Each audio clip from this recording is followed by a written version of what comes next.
हमें आज पता चल गया कि गार्क को लेजेंडरी हीरो क्यों बोला जाता है। He just destroyed the one part of the skull head Iceland in single blow. तो यार वन पीस चैप्टर 1080 रिलीज हो चुका है और इस चैप्टर में हमें स्वॉर्ड वर्सेस ब्लैकबीयर्ड पायरेट्स की फाइट देखने को मिलती है। उसी के साथ साथ हमें कैप्टन को भी इंसिडेंट की स्टोरी कंटिन्यूटी देखने को मिलती है। तो याद होगा कुछ चैप्टर पहले ब्लैक बियर्ड गया था बोआ हैंकॉक के आइसलैंड पे उसका डेविल फ्रूट लेने के लिए, बट वहां पे रिली आ जाता है और वो बोआ को बचा लेता है।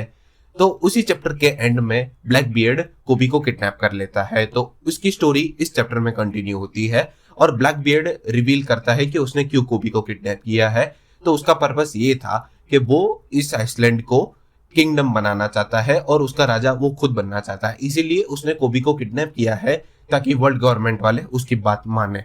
तो उसके जवाब में कोबी ये कहता है कि पहले तो वर्ल्ड गवर्नमेंट वाले किसी पायरेट आइसलैंड को वो कंट्री नहीं जाहिर करेंगे और दूसरी बात वो स्वॉर्ड का मेंबर है। अब ये चीज सुन के आओकी को शॉक लगता है और फिर वो एक्सप्लेनेशन देता है स्वॉर्ड मेंबर्स के बारे में। स्वॉर्ड एक ऐसी ऑर्गेनाइजेशन है जो नेवी के पेपर्स में रिकॉर्ड ही नहीं है। बेसिकली स्वॉर्ड के मेंबर्स ने ऑलरेडी रेजिग्नेशन दे रखा है और इसी रेजिग्नेशन के कारण इनके ऊपर नेवी के कोई भी लॉ लागू नहीं पड़ते हैं। दैट मीन्स कि स्वॉर्ड का कोई भी मेंबर किसी भी योंको से कहीं भी फाइट कर सकता है। बट इसका एक रिकॉइल ये भी है कि अगर स्वॉर्ड के मेंबर्स के साथ में कुछ भी होता है तो नेवी इन सब की जवाबदार नहीं होगी। इसलिए इस ऑर्गेनाइजेशन का नाम स्वॉर्ड रखा है, दो धारी तलवार। कुछ फ्रीडम के सामने में तुम्हें कुछ लूज भी करना पड़ेगा। ये सुनने के बाद भी स्टिल ब्लैक बियर्ड कोबी को किडनैप्टेड रखता है क्योंकि कोबी पब्लिक का हीरो है और अगर कोबी किडनैप हो गया ऐसी न्यूज बाहर फैल गई तो पब्लिक वर्ल्ड गवर्नमेंट के ऊपर प्रेशर बनाएगी और जिसमें ब्लैक बियर्ड का फायदा होगा। इसलिए खैर ये तो थी कोबी और ब्लैक बियर्ड की स्टोरी। बट अब बढ़ते हैं ब्लैक बियर्ड वर्सेस स्वॉर्ड के मेंबर्स की फाइट की तरफ। ब्लैक बियर्ड पायरेट की तरफ से आ रहे हैं Shiryu the Rain, Avalo Pizarro, Vasco Shot and Sanjuan Wolf. और स्वॉर्ड मेंबर की तरफ से है हमारी कुजाकू जो ग्रैंड डॉटर है, सुरुकी, फिर हिबारी, हेलमेप्पो, तशीगी, प्रिंस क्रस और एटलास हमारे द लेजेंडरी हीरो गार्प। और इनकी फाइट पावर सेल के बियॉन्ड जाने वाली है। स्पीकिंग ऑफ पावर्स, भाई ब्लैक बियर्ड ने बहुत ही बिज़ार डेविल फ्रूट इन सबको दिए हैं। अब शिर्यू के बारे में तो हम सबको पता है, शिर्यू को मिला है क्लियर फ्रूट जिससे वो इनविजिबल हो जाता है।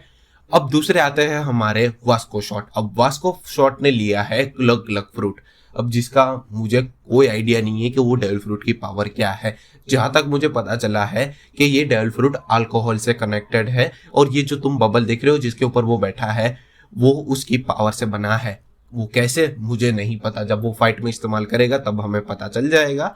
फिर आगे बढ़ते हैं आव्लो पिजारो की तरफ। आव्लो पिजारो को दिया है ब्लैक बियर्ड ने आइसलैंड फ्रूट जिसमें वो कोई भी आइसलैंड बन सकता है और अभी पूरा स्कल आइसलैंड आव्लो पिजारो है। यस, वो पूरा आइसलैंड की एक आव्लो पिजारो की बॉडी है और जो गार्प ने गैलेक्सी इंपैक्ट करके हमला किया था तो उसका डैमेज जरूर आव्लो पिजारो को पड़ा होगा।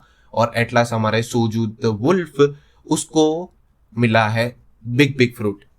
ऑलरेडी ये जायंट है और उसको भी बिग फ्रूट दिया है। दैट मीन्स ये और बड़ा हो गया है और इसका कंपैरिजन हमें देखने को मिलता है कि वो आव्लो पिजारो के भी सामने बहुत बड़ा है।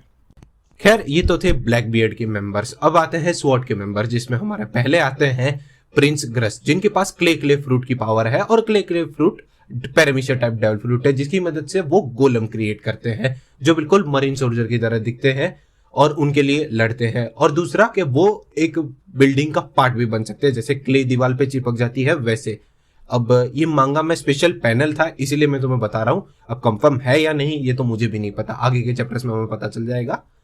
अब स्पीकिंग ऑफ पार्ट्स, हमारे स्वॉर्ड के ग्रुप में स्नाइपर का रोल लिया है हिबारी ने। हिबारी के पास वेगापंक ने बनाया हुआ एक स्पेशल स्नाइपर है जिसकी मदद से वो कोबी को बचाती है। जब कोबी एस्केप करके पायरेट्स के ग्रुप के बीच में फंस गया था तब वो लोग उसे शूट डाउन करने ही जा रहे थे, तब हिबारी ने यूज किया था फ्लावर बुलेट को और उसने स्विच कर दिया था गन पाउडर के बदले में फ्लावर को। अब इस चीज का फोर शैडोइंग हमें देखने को मिला था जर्मन 66 के कवर पेज पे, जहां पे वेगापंक ने इन्वेंट किया था फ्लावर बुलेट्स का, जिसके कारण टैंक में से भी निकलती हुई जितनी भी गोलियां हैं वो सब फ्लावर में कन्वर्ट हो जाती है भाई, इनसे फोर शैडोइंग।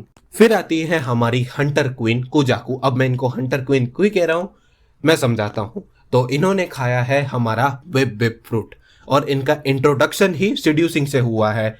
तो समझ लो मैं कहाँ जा रहा हूँ। और ऊपर से ये है ग्रैंड डॉटर ऑफ सुरु। अब सुरु का तुमने देख लिया है कैसा स्वभाव है बाकी लोगों के लिए, तो समझो ये भी क्या करेगी। तो ज्यादा इंट्रो देने की जरूरत नहीं है, आगे बढ़ते हैं। और अब बचे हमारे तशीकी और हेलमेप्पो। अब हेलमेप्पो और वो दोनों आ रहे हैं कूडे बस से। जी हाँ, तुमने सही सुना, गार्प की शिप में भी लूफी की शिप की तरह कूडे बस है और वो लोग सीधा फ्लाई करके आ रहे हैं टाउन के बीच में। और गार्प उसी शिप में से जंप मारता है टाउन के बीच में और गैलेक्सी इंपैक्ट करके एक हाकी का पंच मारता है एंड आधा टाउन डिस्ट्रॉय हो जाता है। डैम ब्रो, बहुत खतरनाक मूव था ये। पैनल इतना खतरनाक था, मेरे को अंदर से फील आ गया इम्पैक्ट का। और इसी के साथ साथ गैलेक्सी इंपैक्ट अटैक के बाद में चैप्टर खत्म होता है। और हाँ, नेक्स्ट वीक ब्रेक रहेगा। तो उम्मीद करता हूँ वीडियो पसंद आया होगा। वीडियो में से जाने से पहले वीडियो को लाइक और चैनल को सब्सक्राइब करते हुए जाना। मैं मिलूंगा नेक्स्ट वीडियो में, तब तक के लिए गुड बाय।